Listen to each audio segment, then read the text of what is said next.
sometimes it's real easy to be optimistic. It's real easy to be abundance thinking. Sometimes it's really easy.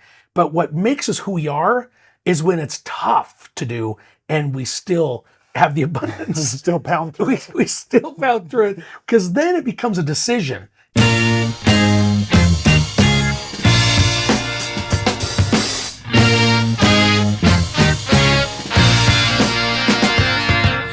Welcome back. This is the Massive and Passive Income Show. I'm Jason. I'm Colter. And Jason's excited to be here. I am excited to be here. We're just joking about what we're going to talk about today. And honestly, us being able to just have these conversations is really fun. But we are going to talk about an abundance versus a scarcity mindset, and really the decisions that we have to make in the in-between of starting conversations and ending conversations, and how we have to go into every conversation saying we want abundance. We're looking for abundance. It's positivity, it's creation, and it's execution. Yeah, I think it's almost like a learned behavior. You know those people that are pessimists, and everything they do, their opinions, their thoughts, even what they're going to do for the weekend, it's always got some kind of a negative Connotation. I was going to say condensation, but I knew that wasn't it. Yeah, it's just got a little negative undertone. And then you got people that are positive all the time, and everything they do, they kind of spin positive. And I think it was a train thing for me. I remember, digging into books and listening to mindset stuff. It made me realize you could think of things two different ways. You can either look at it as exciting and energetic and positive and abundance, or you can look at it negatively, and it's so much better to look at it the first part, the positive and everything's good, and even though there's bad things that happen, there's always a good spin on it. Like, I was telling you, I lost my phone, or I got my phone stolen, and I was ticked, but I did turn it around to where it was a positive, because it was a crappy phone. It just was bad that I was out of phone for 18 hours. That was the tough thing, but I didn't miss anything, and it was all worked out good. I mean, to a certain point, but man, I was mad, and that could have taken our whole trip and turned it real negative real fast. But just keeping that positive mindset, and hey, everything works out. There's always a reason for something, and things happen, and we don't know why, but you can either take negative from it, or you could take positive from it. Yeah. No, absolutely. And it's funny, we were making an offer on a building recently, and there was some of the conversation like, how do you do this and that? And there was a comment in all of the conversation of like what it means to look forward, and how do you make sure that you execute on all of the tasks that need to be done. And one of the comments thrown out in the conversation, it's like, okay, well, we're approaching this, but we're broke, yet we're optimistic. Well, and I just thought that was a funny, like, what? It doesn't really matter on what standpoint you're starting from, or, you could be, and it's all a matter of perspective. Yeah. And so if you put it into perspective, like, okay, we're starting from scratch, or we have $500 million accessible at any time, right? There can be two or the very same mindset going into every potential project or every potential conversation, and how you interact with people, and how you treat them, and how you allow for them to be a part of your life or your collaborations or whatever that may be. And, we can start from zero, we can start from wherever, and we build from there. Yeah. I think somebody told me one day, I was watching some motivational speaker. I don't even remember what was happening. He talked about the difference between being poor and being broke, and how one has a generational mindset to it, than the other one is just situational. Somebody can be broke for the time. Somebody can have a bad deal and have no money, or whatever it may be. But somebody that's poor, that's more of a mindset than broke. Yeah. And even though both of them have the same result, neither one of them have money. We used to tell for the kids when we were growing up, I never told my kids, we can't afford that, because my parents used to say that all the time. We can't afford that. We can't afford that. We can't be like those people. My kids would ask, hey, can we buy this or this? You know what? We're going to choose not to buy that today. Because it really is, if I really wanted something, I could buy it. Regardless you could find it, you could figure a way to make it happen. And so I just always told them, I never wanted them to think that we didn't have money, we were poor when we were raising a family, we were growing up, and I was starting a business. I just wanted them to know, you know what? We choose not to buy that today. And we may choose to buy it tomorrow, but today we choose not to buy it. I never want to say we don't have the money or we can't afford that or we're poor, because I grew up that way and I had friends that grew up that way. And it seems like sometimes those people, it ingrains in them so deep that they can't get out of that poor mentality. Yeah. Well, I've had a conversation, I've had an experience today, and it's kind of felt unlike many other days because I've had 3 separate individuals that were targeting the same transaction that I just completed last month. And one of them reached out and said, hey, congratulations. And I don't know how that person found out that we ended up buying this business, but they said, hey man, congratulations, excited for you on that deal. Another one. Did you know him?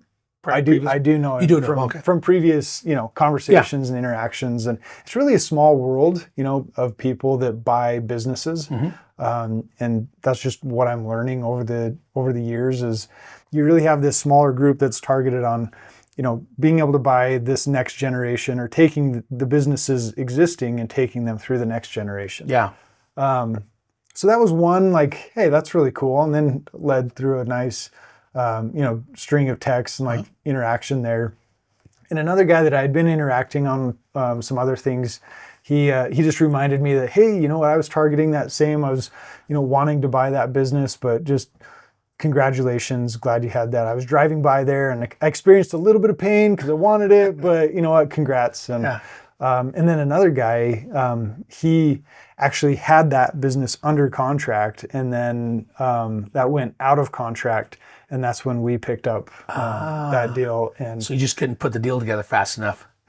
There were a few things that happened in his life personally, and things that just interrupted him being able to complete all of his due diligence and in the timely manner. And so, but ultimately he was complimentary, and I feel like each of those had an abundant mentality, and it's all of them are interested in collaborating with us, working with us from a different, perspective. Won't necessarily be that they'll own a piece of that particular deal, but it might be sometime in the future we'll be able to do business in some way, shape, or form. Yeah. Because you can let hate and regret can eat you alive. And it could be that there may be somebody out there, 3 reached out to you. There may be 2 that hate your guts because you bought it. Yeah, they might. You never met them before. Never met them before. And that's going to affect them. It's going to affect their relationships. It's going to affect their next business they buy. It's going to affect what they're doing right now. And so it's so much better, like you said, collaboration, to be able to call and say, hey, congratulations, I really wanted that. I should have bought it. I've done that on plenty of real estate deals where I had a threshold of what I was willing to go to, and I'm negotiating. I almost got the deal done, and somebody comes in and offers $3,000 more than what I'm willing to, and I'm in the negotiations, and they accept that offer, don't even tell me. And there was one in Yukon that had that. It's got a big shop in the back, little 2-bedroom, 1 bath, had it lined up, ready to go for $135,000. He wanted $139. I was able to negotiate $135, had it all ready to go. And then the couple decided, you know what, we don't want to sell right now, but we'll let you know when we do. And I'm like, okay. 2 months later, one of their friends come in and said, hey, I want to buy that. They sold them for $140. I would have given them $140, but I was trying to get that deal, and I should have just bought it. Yeah. I should have just bought it when I had the opportunity to buy it. And it's funny is he goes to church, the guy that bought it goes to church. I didn't want to talk to the guy. I was so upset because I already moved in. I knew what I was going to do at the shop, and I had somebody to rent the place. It was a done deal. Like he verbally said, I will take the 135. We worked it out. I had to do a few other things. We negotiated. I will take it, but I didn't get it in writing. And then that night, his wife and them decided, you know what? They were getting divorced, but they decided they didn't want to sell, and he was just going to live there. 2 months later, boom, another person gets it. But if I would have just taken what they offered the first time, I would own that right now. And it's probably worth $250 or $300 now. Yeah, probably. But it was I had to go in to my headspace and change the way I thought about it. Mm-hmm. I really did. And that's and when we first started, sometimes it's real easy to be optimistic. It's real easy to be abundance thinking. Sometimes it's really easy. But what makes us who we are is when it's tough to do and we still have the abundance. Still pound through it. We still pound through it, because then it becomes a decision. It's not just autopilot. It's easy to be optimistic when it's stuff are easy. It's easy to make that happen when it doesn't affect us too much. But man, where I moved in and I wanted it and already had contracts, that guy was he almost had the money wired to me because it was already a done deal. He was gonna lease the place from me. I was gonna keep the shop in the back. Anyways, even saying it right now gives me a little heartache. Yeah. but I had to go inside my head, inside who I am, and say, I can't live with this. I got to go be nice to this person. He didn't do anything wrong. He has no idea I was even bidding on it, you know. And here I am, not treating him like I should. Not I was treating him bad, but I just wasn't reaching out like I normally do, like whenever you're around people, you know. Mm-hmm. Well, I reflect back on a career, my career, and then I've also heard the question of like, okay, you've seen all of the things that you have throughout your career. Would you do it again? Mm. And would you experience the pain, the heartache, the challenge, all of the experiences you've gone through? Was it worth it? And would you do it all over again? And I mean, let me ask that question to you. If you look at your entire career, I would do it all over again. I'd probably do it the exact same way. Here's something I thought about when my wife and I were going through all of our challenges. I thought, man, if I had to do this all over again, I would not ever do that again, but I would definitely do it all over again. Even as tough as it was, even as tough as things got, and even though I didn't know what the result was going to be at the end, where we are now because of what we went through is 10 times better than what it was before. And not that it was horrible. I didn't think it was horrible then, but I didn't realize how good it could be because I haven't been on this side yet. This is the first time I've been on this side of what we were going through here. And if we would have kept going down that road and she would have kept going down the things that were happening with her, it would have ultimately ended up either we'd have been miserable for the next 20 years, which some people hold on to marriage and they're just miserable. Mm-hmm. And I don't think that's any way to be married. Or you make some big changes and some tough decisions and you go through some heartache and pain to get to the other side, so you don't have any idea how good it is. And I think that's been my experience with business too. There's been a few deals that I've done where the exact same thing. Something I wanted so bad, or something that just turned out really bad, or a business partnership that turned out bad.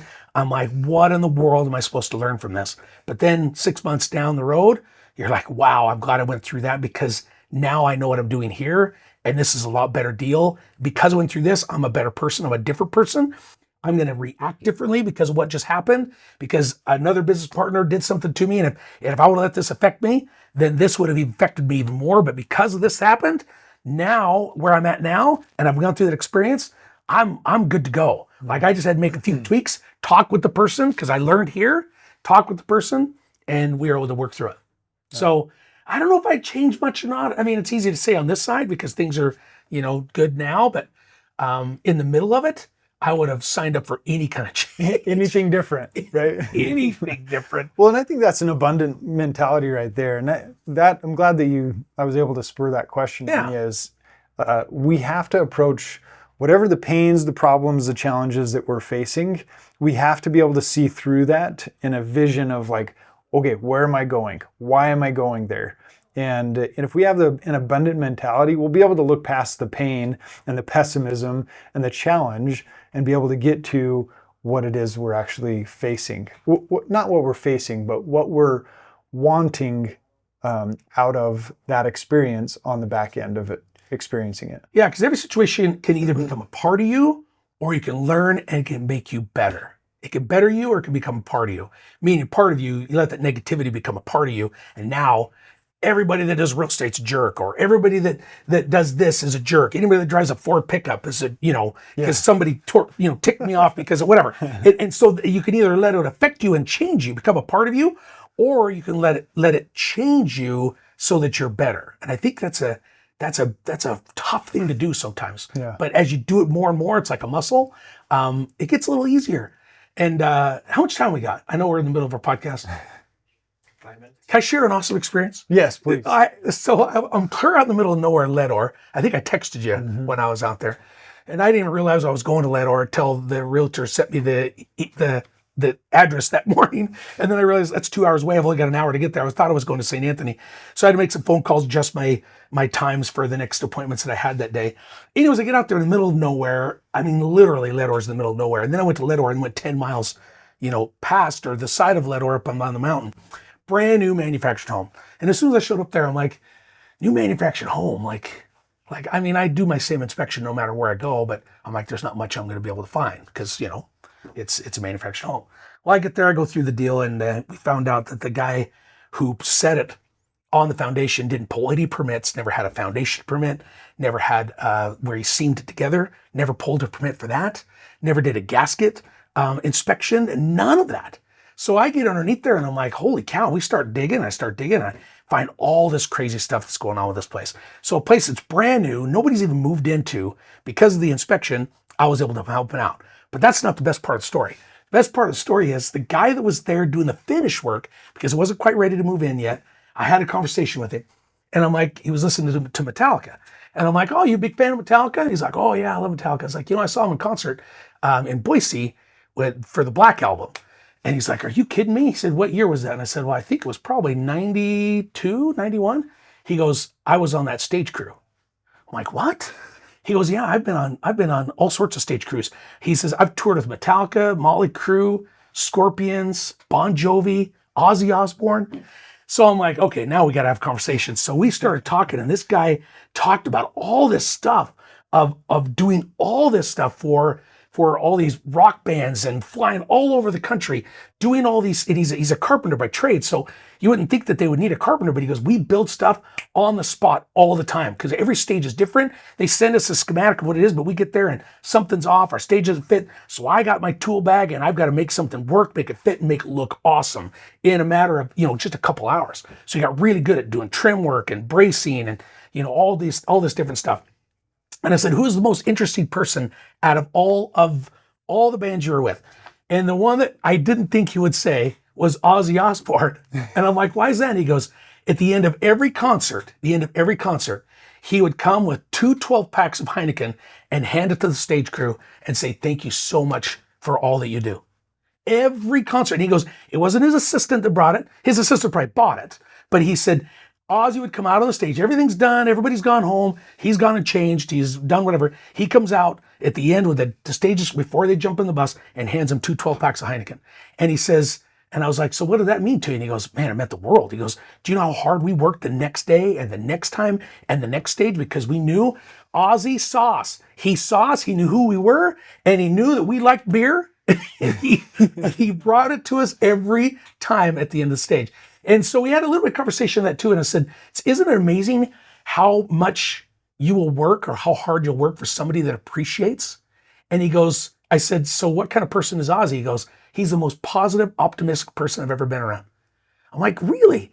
And he said, I didn't know him back in the 70s when he was biting the heads off of bats and doing the weird stuff, in the 70s. He said, I knew him after he got married and had some kids and, stopped doing a lot of that stuff. But he goes, still, that guy was so optimistic. It didn't matter if a stage was done wrong or they got into something they had no idea. He's like, we'll figure it out. He said, we go on at 9 o'clock or 8 o'clock, whatever the time is. He said, let's just get it done. And whatever we get done, it's going to be good enough. And nobody's going to know the difference because they're out there. They just want to show they're going to be focused on the music. It really doesn't matter. And he goes, then there was other people that we worked for, other bands. He wouldn't tell me which ones they were, that were just jerks. I mean, they treated me like crap. They thought they were better than me. And he goes, do you know how well we worked when we were on that stage crew? That everybody fought, everybody kept the energy from the person who's running the show, which is basically, the singer or the band. Yeah. And we all took on that same persona of negativity. Everybody's a jerk. Everybody's idiots. You treat me bad, I'm not going to do anything extra. And he goes, I would work for Ozzy and make less money than working for one of those other bands that were jerks and didn't treat us well. So I said, who was the other best one? And he goes, Bon Jovi was the other best one. He said, John Bon Jovi is awesome. He said, he's such a good guy and treated him well. So that just leaves Motley Crue and, Scorpion. So, so anyways, what I learned from him is it's amazing with just a little kindness and a little optimism and how much that can affect a whole crew. I mean, he said there's 30, 40 people on that crew and everybody loved to be there because of how they were They looked at who they were and the contribution that they made, and we all felt like we were part of a team. Isn't that interesting? Makes all the difference. All the difference. All the difference. That optimism, that, what's the other word you were using? Abundance. Abundance mindset. And I think that's what they had. And so everybody on that crew had an abundance mindset. Hey, we're going to get this done. We're going to make it happen. And he goes, 2 12-packs of Heineken and saying thanks. How much did that cost that guy? Nothing. 5 minutes? Yeah, and, 5 minutes. You know, a couple of packs. So. Yep, because he said other bands their assistants would go out and they'd send him stuff or send him food. And he goes, that was great. But to have him come out and actually deliver it and say thanks to him by himself, because it made all the difference in the world. Oh, that's cool. Yeah. Let's end on that. Yeah. Abundance, optimism, opportunity, and just looking for anything that can really just bring more positivity into our lives. Yeah. Thanks, Jason. Thank you.